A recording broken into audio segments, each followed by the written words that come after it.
شاعر الأقاليم.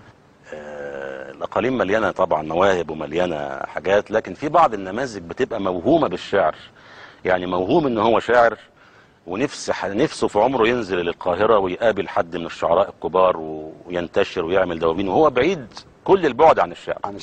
فأنا اصطدت النموذج ده وعملته. أنا مسميه شعلان الصفتي. شعلان الصفتي على أساس ان هو جاي من صفت اللبن جيزة يعني. فتحاور معاه برضو، دخله في الحوار. اهلا بيك في حلقتنا النهارده. بنستضيف الشاعر الكبير الصفتي، والصفتي النهارده هيسمعنا بعض ابيات من اللي نظمها. اهلا بك. اهلا بيك. يا الف مرحبا. اهلا وسهلا. يعني بدايه كتابتي للشعر وكده كنت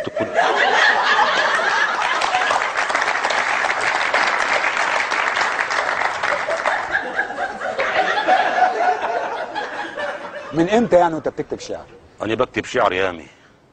بدايه كتابتي للشعر وكده كنت على علاء بنت عمي. كنت على علاء بنت عمي، يعني زي ما تقول يعني هي اللي بتستلهمني الشعر وكده يعني. ففي نوبه كده قاعد في ظل الشجره تفت لقيت ريحه هف علي، فكتبت لها قصيده اسمها شق الليل. قصيده شق الليل. بقول لها شق الليل في قلب الفجر طلع النهار قايه،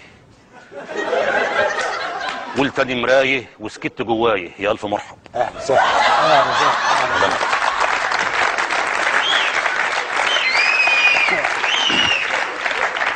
طب نفسك لو مطرب او مطربه تغني لك، مين تختار؟ مين يعني يغني؟ اختار مدام نانسي عجرم. ممكن يتعمل ايه لنانسي عجرم؟ اني كدبه بيضه، اني كدبه بيضه في ليله سودة،